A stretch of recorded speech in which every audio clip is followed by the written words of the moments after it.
Iniciamos. Esto corresponde a la primera semana del primer módulo de operaciones avanzadas.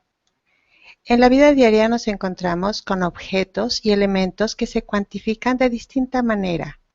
Se cuentan si son cantidades discretas o se miden si son cantidades continuas. Investigamos, ¿les parece bien? El objetivo es identificar, como les decía, cantidad continua y cantidad discreta. El ser humano siempre ha necesitado contar. Para decir cuántos son, basta con utilizar los números naturales. 1, 2, 3 ranas.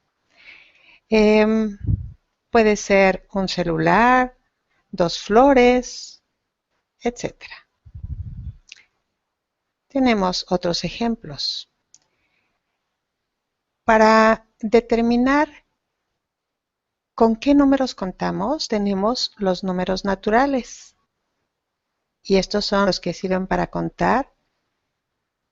Y simplemente son 1, 2, 3, 4, 5.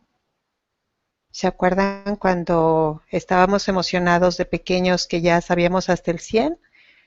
Pero un día nos cansamos porque sabíamos que no podíamos terminar de determinarlos todos. Continuamos.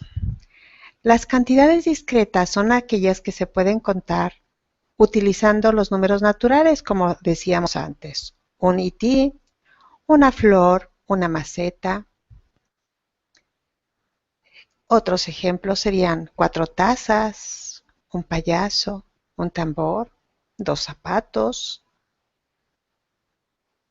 Las gotas se cuentan de una en una.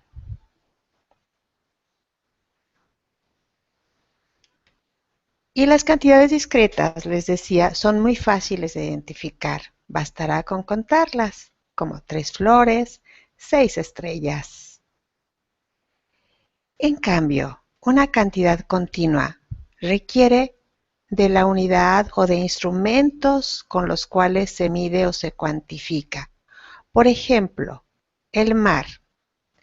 Se puede calcular matemáticamente la cantidad de agua en un aproximado, en miles y millones de metros cúbicos, por ejemplo.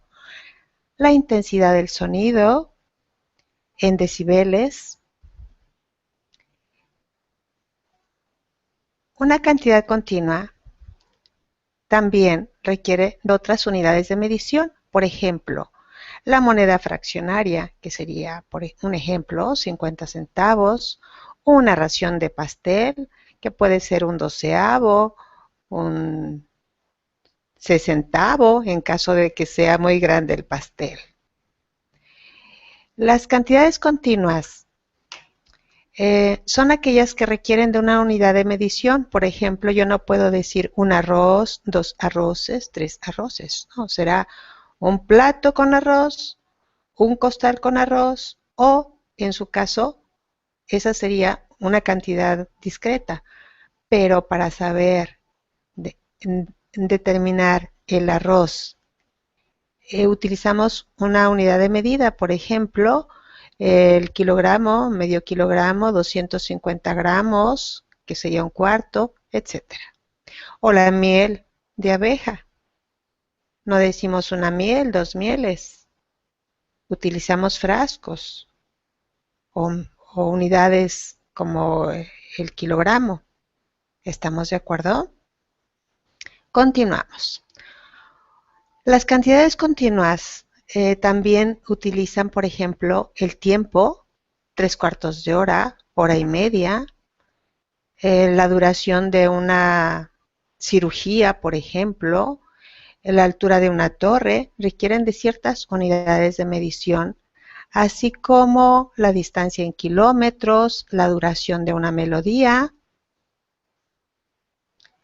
la temperatura ambiental, la estatura de una persona también es cuantificable con una unidad que sería el metro.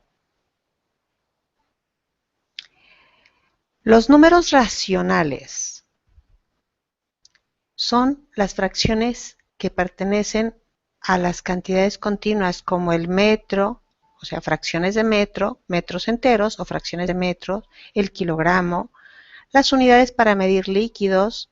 Su rango es infinito, ya que se puede ser menos de la unidad o hasta números enteros y fracciones de esos números enteros. Aquí tenemos de 0 a una unidad.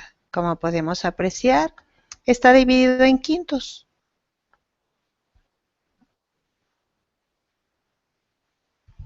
En resumen, para identificar las cantidades discretas utilizaremos los números naturales.